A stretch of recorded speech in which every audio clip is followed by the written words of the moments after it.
Some people are more empathetic than others. They're simply more tuned in to the feelings of other people and seem to be able to walk in their shoes without even thinking about it. Dr. Joel Salinas is like that, and then some.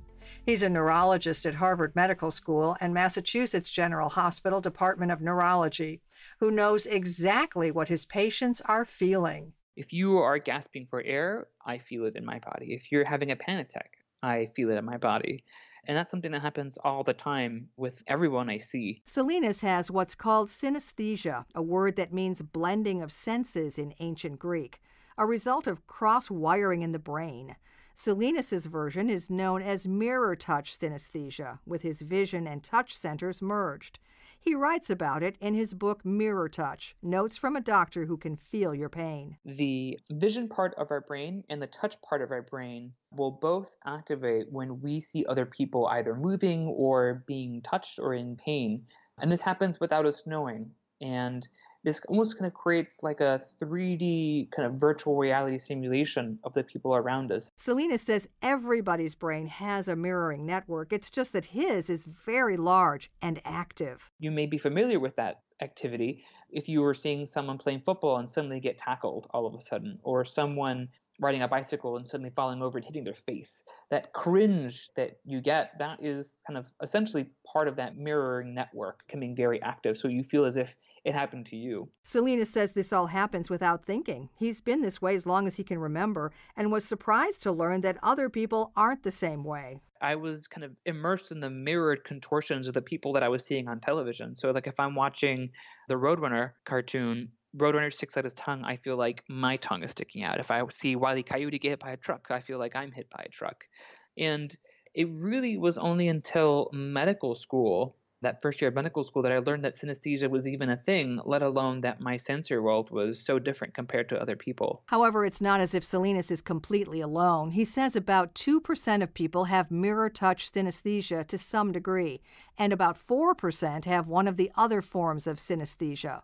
Salinas has some of those kinds, too. Someone with synesthesia, known as a synesthete, may see colors and letters and numbers, or experience flavors with sounds, or sounds with texture, and all sorts of kind of unexpected types of combinations. For me, for example, one form of synesthesia that I have, this letter color synesthesia, because of that, the word cat, the letter C is black, the letter A is red, and the letter T is red-orange, and all of them kind of come together as the word cat, where it's almost like a cloud of black with red puffs and red-orange puffs. It's totally automatic, and it's just kind of a part of the hardwiring of my brain. Imaging studies of people with synesthesia essentially show that these people have more wiring between brain cells that are located in different parts of the sense areas of the brain. So someone who experiences color with sound, for example, the sound would enter their ear. The hearing part of their brain would show as active or fire, and then also the vision part, kind of creating this experience of color with sound. As you might expect, many people with synesthesia become artists and musicians. Colors and sounds speak to them in ways the rest of us don't understand. And since other people's bodies speak to Salinas, it makes sense that he became a doctor. He says that sometimes it's helpful in making diagnoses. For example, a woman who was unable to speak and was fighting her nurses in the hospital. Salinas was called in to give her medication to calm her down. And then there's this other kind of mirrored feeling that I feel that I can't shake, and that's the feeling of my chest rising and falling faster than my own chest. It's like I'm having a hard time keeping up with that rate of the mirroring breathing. And then I also feel very subtle, almost negligible feeling of my shoulder muscles activating. And specifically, the shoulder muscles are called the accessory muscles of respiration, which usually only happen when someone is short of breath. So I end up taking a chance and trusting my body, trusting my mirror touch synesthesia, and I recommend a special test, and the results come back, and it turns out she has blood clots in her lungs. She wasn't really fighting because she was angry. She was literally fighting for air, and without my mirror touch synesthesia, I'm not sure that I would have been able to catch that as early as I did. But sometimes this abundance of empathy becomes too much, as it was the first time Salinas saw a patient die when he was in medical school. We run into this waiting room where this man is lying on the floor, and someone's already begun to do compressions on his chest, And as they're intubating him and doing these chest compressions, I feel as if someone is doing compressions on my chest, like my back is on the linoleum. I feel the sharp sensation of a breathing tube slid down the back of my throat. And with each artificial breath, I feel as if my chest is kind of inflating and deflating. And as he died, there was this kind of emptying kind of feeling. I described it before as kind of like if you've been sitting in a room with an air conditioner for hours and then suddenly the air conditioner stops. There's this kind of eerie silence. And for me, it's like all these mirrored sensations suddenly disappear, and all I'm left with is kind of this very disconcerting kind of feeling as if I had died myself. I essentially have to will myself to breathe. Then Salinas ran to the nearest bathroom and threw up. Since then, he's tried to expose himself to other difficult situations so he can control them.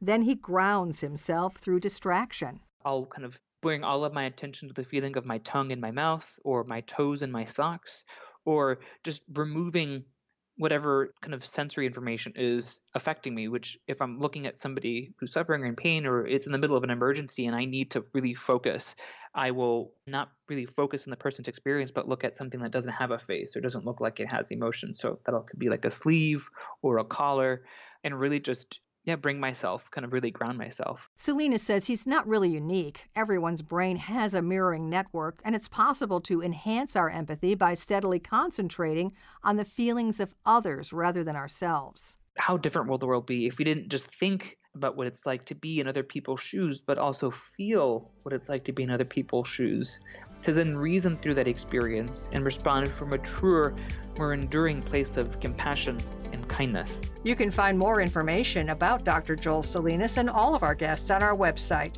radiohealthjournal.org. For more behind the scenes, follow Radio Health Journal on Facebook, Twitter, and Instagram. This segment originally aired July 2017 and was written and produced by Reed Pence. Our lead producer is Kristen Farah. Our production manager is Jason Dickey. I'm Nancy Benson.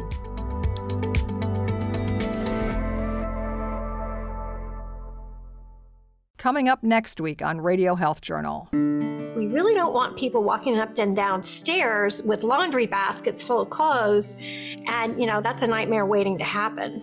Your home could become a hazard as you age. Then the struggles of air travel for passengers with disabilities. I have to dehydrate myself 24 hours before I even attempt to get on that plane to hope that I don't need to use a restroom while I'm on that flight. All that and more on Radio Health Journal.